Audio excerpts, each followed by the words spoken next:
This is a very important video, but you may have been tempted to skip over it. Maybe at this point that makes sense because you really haven't delved into the GRE much. But there's going to come a point, it may come very soon, when your patience is tested, where you just want to throw up your arms and say, okay, enough, I hate this expletive test, and you want to give up for that moment.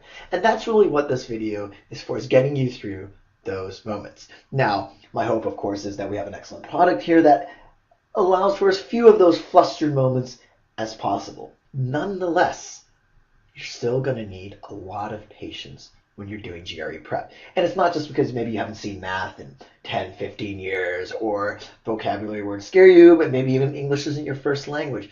It's the fact that you're going to put in a lot of effort and a lot of time, and you're not necessarily going to see results right away. And of course, nobody wants to hear that. If you would, let's say you want to get in a good shape, you want to have big muscles or be really lean, the last thing you want someone to tell you is, well, you have to follow my workout, but you're not going to see results at first. You want to say, no, I want the quick fix. The GRE, though, there really is no quick fix. It's going to take a lot of patience. And what you're going to notice is that you will finally improve, but it's going to be more of this plateauing. And what I mean by that is, well, you start off here. The higher up you go, the higher your score. First, you're going to get a little bump. The brain gets a little bit of exposure to the GRE, and you're feeling good, but then you kind of hit this wall, and there's that plateau. And I'm, by the way, a horrible artist. That's not the worst straight line in history, but there we go, somewhat better. What this means is this axis is time. You go on for a while, a week, 2 weeks, not improving. And it's at this point that you're going to need patience, because you will suddenly improve. You're going to go up a little bit, a few points in math, a few points in verbal. You're going to get better, but it's going to be a process like this, plateauing.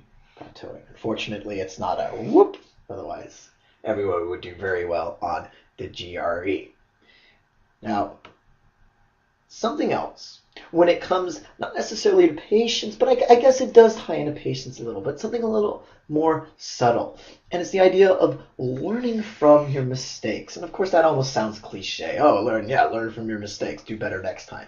But in this GRE context, in the test prep context, learning from your mistakes is a lot more nuanced than that. And what I mean is, when you get flustered, when you can't solve a problem, the first thing you want to do is you want to look at the answer.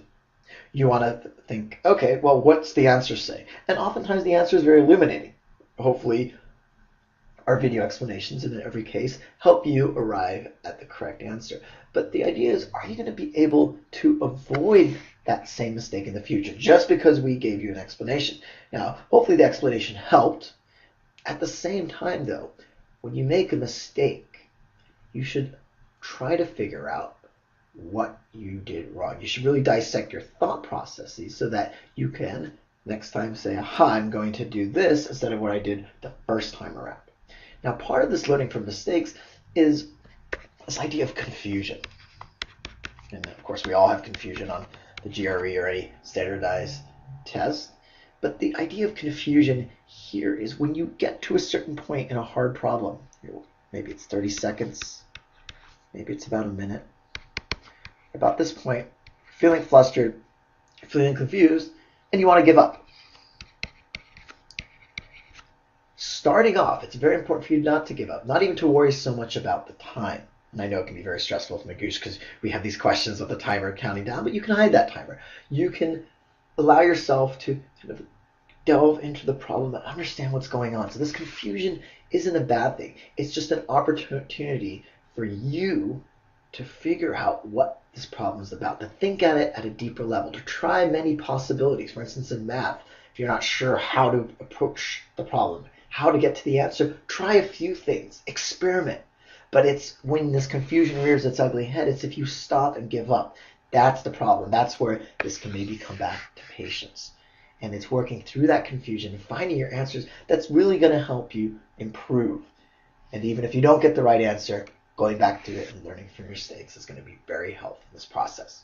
So if you're watching this video now and you're going to go and do all these GRE questions on Magoosh, you've yet to do so, remember this video. Maybe a month down the road, maybe even before you take the test. But I would definitely encourage you to come back here and see how these apply to your GRE journey, the point where you're at. And I'm sure at least one of these will. It's a good idea to come back here, of course, and apply this video to the difficulty that you're having with the GRE. Again, it's almost inevitable. I don't want to say, oh yeah, just watch all these videos. Everything will become really easy and you'll get a perfect score. No, not at all. Again, it's patience. There's going to be plateauing. That means it'll increase a little bit, but it'll take a while for you to hit the next plateau.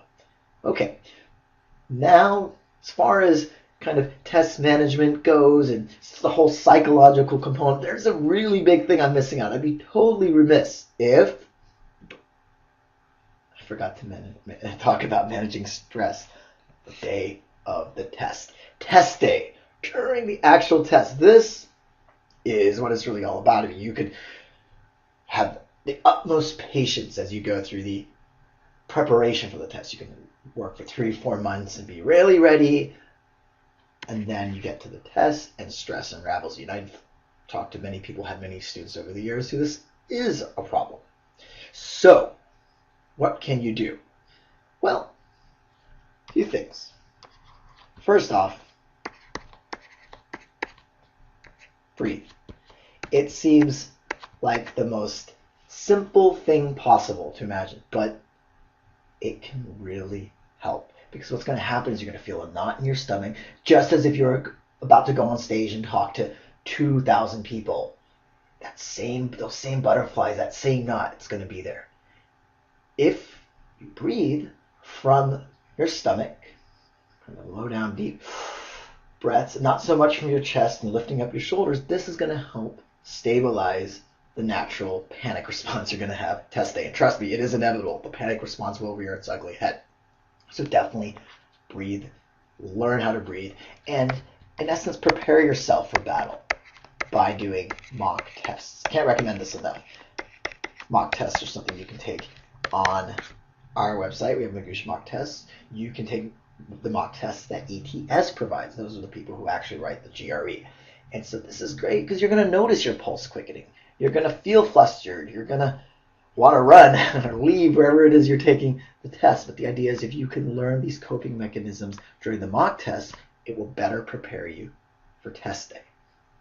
So that's it as far as stress goes and the psychological component, but I don't want to underestimate this. This is a big part of doing well, is not just the discipline, not just following the Magoosh videos and learning, but really that patience. And if that voice is that doubtful voice, I should probably mention the doubtful voice, says, oh, I can't do it, at any point, whether it's right after you watch these videos and try a few questions, or if it's actually test day itself, oh, I'm not good at this, learn to ignore that voice. Think in terms of what have you learned about the techniques, what have you learned about the concepts, what have you learned about pacing. Should you be doing a very difficult question? Maybe not. The doubtful voice is just saying, I'm not good at it. Well, you're actually doing one of the most difficult questions. Skip it. Each question is worth the same. Again, learning to cope, deal with these issues before the test, during mock tests, is your best way to prepare for test day.